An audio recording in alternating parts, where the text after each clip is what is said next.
सावधान, आज से ठीक कुछ घंटों बाद प्रकृति अपना रुख बदलने वाली है। हवाओं में एक अजीब सी भारीपन होगा और रातें पहले से कहीं ज्यादा गहरी और रहस्यमयी लगने लगेंगी। होली के हुड़दंग और रंगों के शोर से ठीक पहले आकाश में ग्रहों की एक ऐसी बिसात बिछती है जिसे शास्त्र होलाष्टक कहते हैं। लेकिन क्या ये सिर्फ एक धार्मिक मान्यता है या फिर इन 8 रातों के पीछे छिपा है तंत्र की दुनिया का वो खौफनाक सच जिससे अनजान रहकर हजारों लोग अपनी खुशियां और सेहत गंवा बैठते हैं। आज धर्म बोध के इस विशेष शोध में हम उन परतों को खोलेंगे जिन्हें सदियों से गुप्त रखा गया है। तांत्रिकों की मूठ से लेकर चौराहों पर बिछाए गए ऊर्जा के जाल तक आज सब कुछ बेनकाब होगा। वीडियो को अंत तक देखिएगा। मैं आपको वो वज्र कवच दूंगा जो आपके और आपके परिवार के चारों ओर एक सुरक्षा घेरा खींच देगा। सत्य के खोजी बने, क्योंकि अधूरा ज्ञान ही डर का कारण है। आखिर होली से 8 दिन पहले ही ये पाबंदियां क्यों? ज्योतिष शास्त्र कहता है कि फाल्गुन शुक्ल अष्टमी से लेकर पूर्णिमा तक हमारे सौर मंडल के 8 ग्रह अत्यंत उग्र और क्रूर अवस्था में होते हैं। विज्ञान की भाषा में कहें तो इस दौरान पृथ्वी के वायुमंडल में इलेक्ट्रोमैग्नेटिक अस्थिरता बढ़ जाती है। जब चंद्रमा कमजोर और पीड़ित होता है तो इंसान का आभा मंडल यानी ऑरा कमजोर पड़ जाता है। तांत्रिक इसी मानसिक और आध्यात्मिक कमजोरी का फायदा उठाते हैं। वे जानते हैं कि इस समय किया गया कोई भी नकारात्मक प्रयोग सीधा आपके अवचेतन मन पर चोट करेगा। यही कारण है कि इन 8 दिनों में नए काम, विवाह या व्यापार की शुरुआत वर्जित है, क्योंकि नींव रखते समय ही ऊर्जा दूषित होती है। पौराणिक इतिहास में झांकें तो होलाष्टक केवल एक नाम नहीं बल्कि भक्त प्रहलाद की यातनाओं का कालखंड है। हिरण्यकश्यप ने अपने ही पुत्र को मारने के लिए प्रकृति के हर नियम को ताक पर रख दिया था। इन 8 दिनों में प्रहलाद को जहर दिया गया, हाथियों के पैरों तले कुचलवाया गया और पहाड़ों से नीचे फेंका गया। है उस संघर्ष का जहां आसुरी शक्तियां दैवीय शक्तियों को दबाने की कोशिश करती हैं। तंत्र शास्त्र के अनुसार इन 8 दिनों में जो कष्ट की तरंगे पैदा हुई थीं, वे आज भी ब्रह्मांडीय मेमोरी में सुरक्षित हैं। यही वजह है कि तांत्रिक इन दिनों में मारण और स्तंभन जैसी क्रियाएं करते हैं, क्योंकि वायुमंडल पहले से ही नकारात्मकता को सोखने के लिए तैयार रहता है।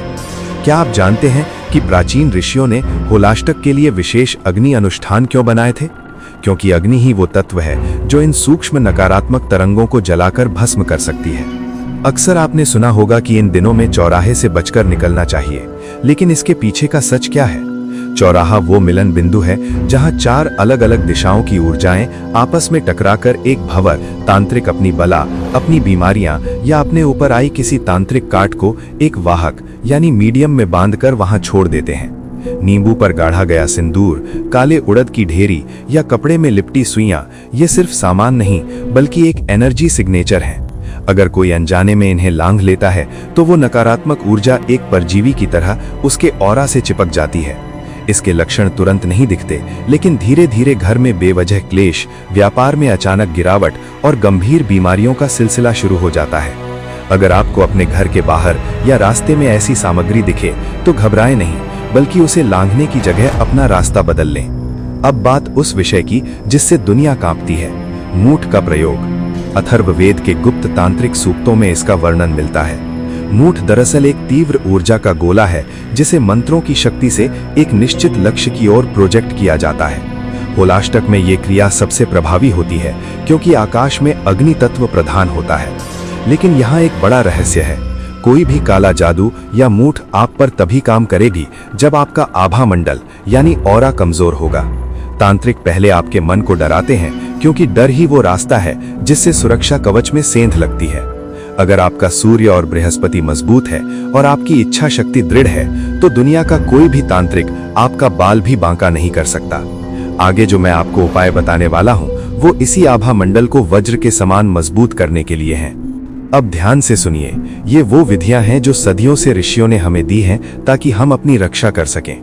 पहला उपाय, इन 8 दिनों में अपने घर के मुख्य द्वार पर सेंधा नमक के पानी का पोंछा लगाएं और हल्दी से स्वास्तिक बनाएं। हल्दी और नमक किसी भी सूक्ष्म नकारात्मकता को घर में प्रवेश करने से रोकते हैं। दूसरा उपाय, सूर्यास्त के समय घर में गूगल और कपूर की धुनी दें। इसकी सुगंध हवा में मौजूद उन सूक्ष्म परजीवियों को नष्ट कर देती है जो अंधेरे में सक्रिय होते हैं। तीसरा उपाय, रात के समय सफेद मिठाई या दूध से बनी चीजें खाकर बाहर ना निकलें और न ही किसी अनजान व्यक्ति से कुछ लेकर खाएं। सफेद वस्तुएं नकारात्मक ऊर्जा को सबसे तेजी से सोखती हैं। चौथा उपाय, अपनी जेब में 5 काली मिर्च के दाने रखें। घर वापस आने पर उन्हें अपने सिर से 7 बार वार कर पीछे की ओर फेंक दें। पांचवा और सबसे शक्तिशाली उपाय, इन 8 रातों में बजरंग बाण का पाठ करें। हनुमान जी का नाम लेते ही तांत्रिकों की शक्तियां निष्फल होकर उन्हीं पर वापस पलट जाती हैं। ये एक ऐसा सुरक्षा कवच है जिसे काल भी नहीं भेद सकता। सज्जनों, होलाष्टक का अर्थ डरना नहीं बल्कि जागना है। सनातन धर्म हमें आत्मबल देता है ताकि हम प्रकृति की हर चुनौती का सामना कर सकें। यदि आप भी चाहते हैं कि हमारी आने वाली पीढ़ियां इन गुप्त रहस्यों को जानें, तो इस परिवार से जुड़ने के लिए अभी सब्सक्राइब करें। वीडियो को लाइक और शेयर जरूर करें। जुड़े रहिए, क्योंकि सत्य ही बोध है। सत्य सनातन।